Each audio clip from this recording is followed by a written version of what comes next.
fam, I'm Chantel and I lost 44 pounds and counting following a plant-based lifestyle.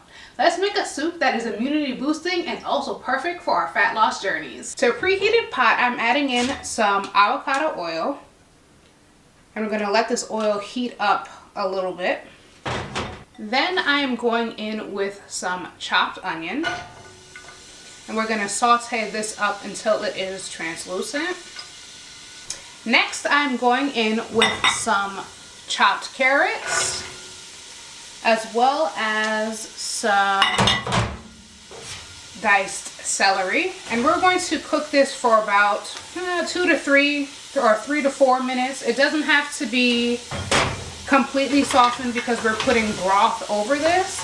So I'm just letting it soften up a bit because we don't want it to be too hard in the soup, but also not too soft either.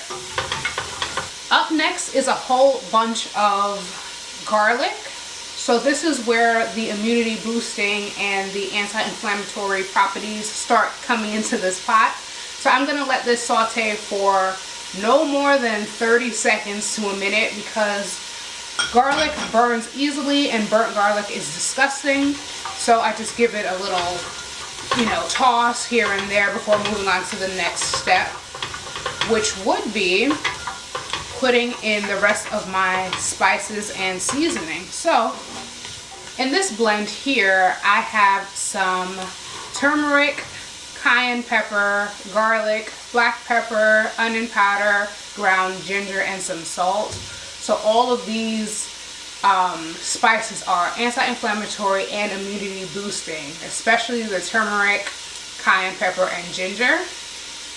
So I just sprinkle that in and just let it coat our veggies for another 30 seconds or so.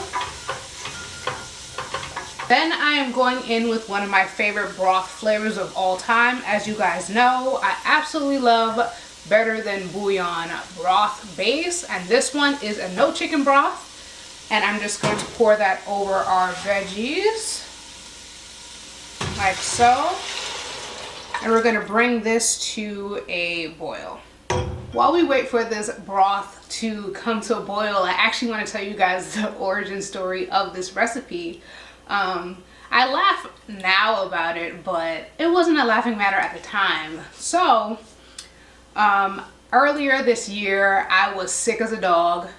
My sister was recovering from being sick, and her fiance was also sick as a dog.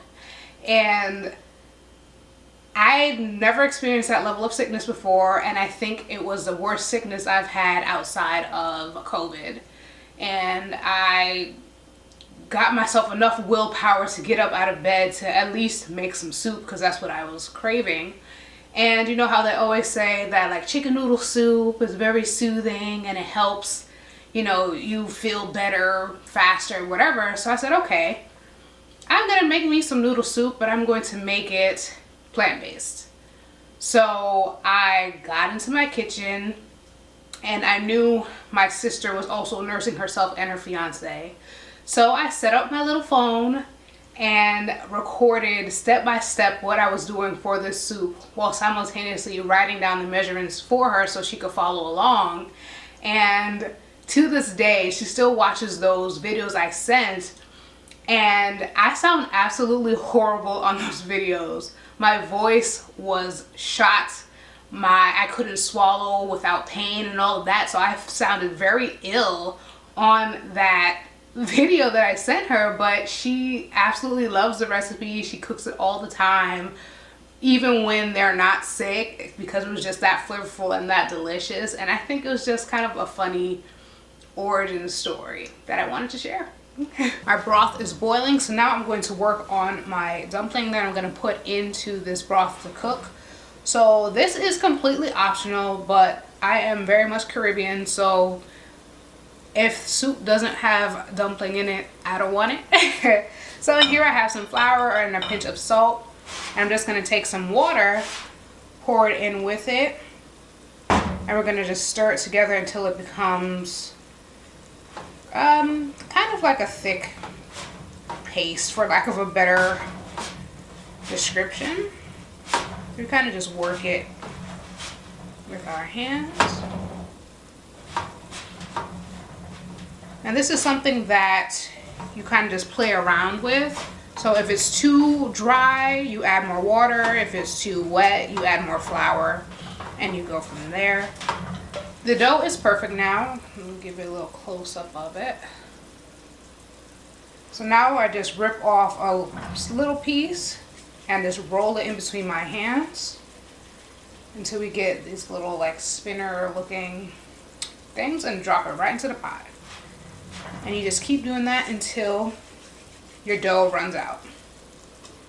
While these dumplings cook, I think it only takes about like 5 or 6 minutes for them to cook all the way through. But you could also just take one out and cut it in half and see if the inside is fully cooked to determine if it is fully cooked. And now I'm going to add in some rinsed and drained chickpeas. We're going to let this cook for like 2 to 3 minutes as well. Another tell-all sign that your dumplings are done is that they will float to the top, as you can see here. Now that our dumplings are fully cooked, I'm going to go in now with my pasta of choice. So I'm using angel hair pasta, but you can use any shape that you enjoy, honestly. Most days I use egg noodles for it, but I have angel hair here, so I'm going to use that instead. And we're gonna cook our pasta according to the cooking directions on the box. And I want my pasta to be al dente, so I'm going to cook it to al dente. And I know this is very much frowned upon, but I don't want my angel hair pasta to be this long in my soup, so I'm going to cut it in half and drop it right in. My pasta is fully cooked now, so I'm going to turn off the heat because our soup is done. Just listen to that, guys. That's what you call a pot full of love and greatness. For plating, I keep it real simple. I have my ladle and my bowl.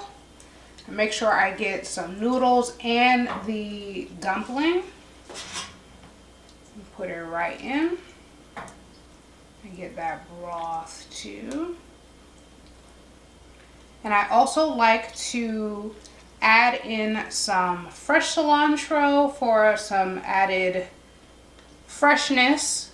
And also I like to squeeze in some lemon juice, some fresh lemon juice for the extra vitamin C, and it just elevates this even more. I hope you guys enjoyed this immunity boosting soup tutorial. Don't forget to like, comment, and subscribe for more recipes like this one. And remember, healthy does not mean boring. See you next time.